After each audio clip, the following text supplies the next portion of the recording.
Hello friends, how are we doing today? My name is Vikas and today I'm talking about Canon EOS. So I'm actually going to move on from the Canon EOS. So I've got this camera a few months ago and I purchased it used and got it with the kit lens that's 18 to 55 built-in stabilization. So it was a fairly decent setup to start off with.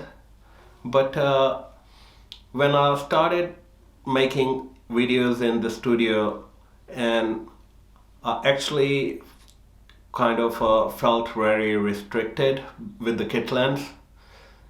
So I finally decided that I'm probably going to buy a prime lens for the system. And eventually I was looking at a few lenses and the prices were kind of quite a bit for a Canon system that is 3 years old. And something I really wanted to invest into was a full frame system. So on the Black Friday I got a really good deal on a Sony A7 III.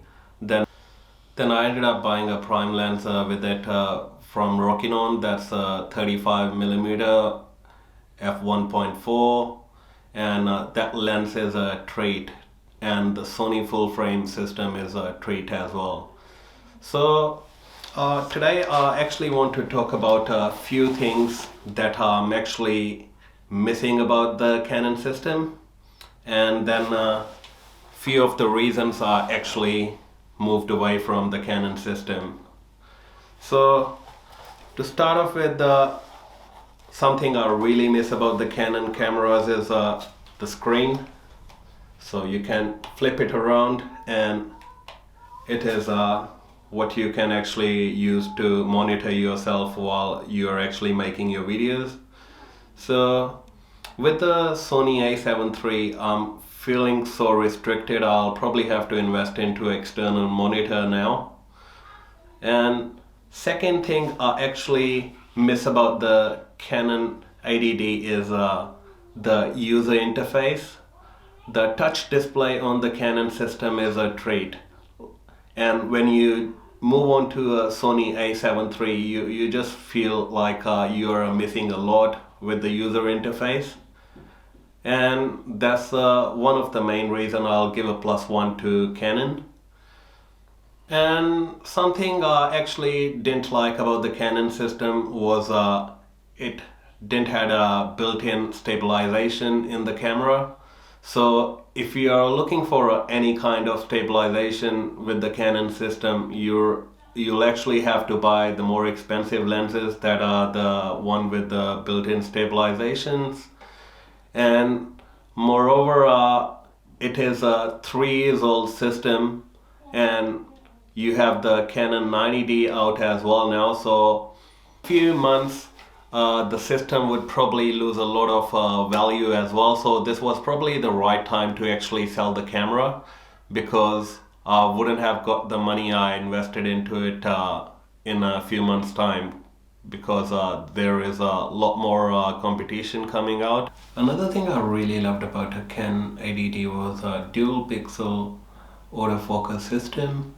That was great to work with when you were actually making videos. The iOS of the camera, so it's a very limited. I mean, if you compare it to Sony system or to Nikon, it's so limited that like you cannot really shoot in the dark, and you really need some lighting. One of the other thing I didn't like about the camera was that it did only had one memory card slot, and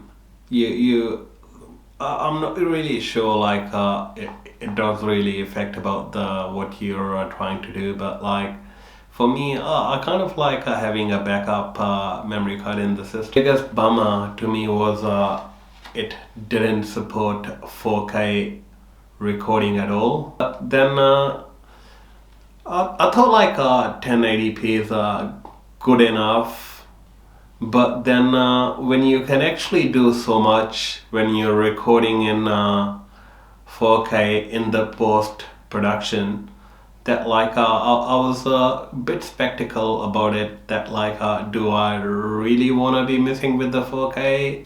So at the moment I've only got a Sony A7 III with the Rockinon 35mm f1.4 lens. But if I'll have to think of a second camera, I would really love to go with the Canon M50. It is the Canon's mirrorless camera, which is actually way more cheaper than the Canon 80D or the 90D, and it has some fantastic results. You can actually use them for your second camera. So if you guys do like my video, please like and share my video, and don't forget to leave a comment on it, and also don't forget to subscribe to my channel. So I'll see you guys in the next video. Thank you.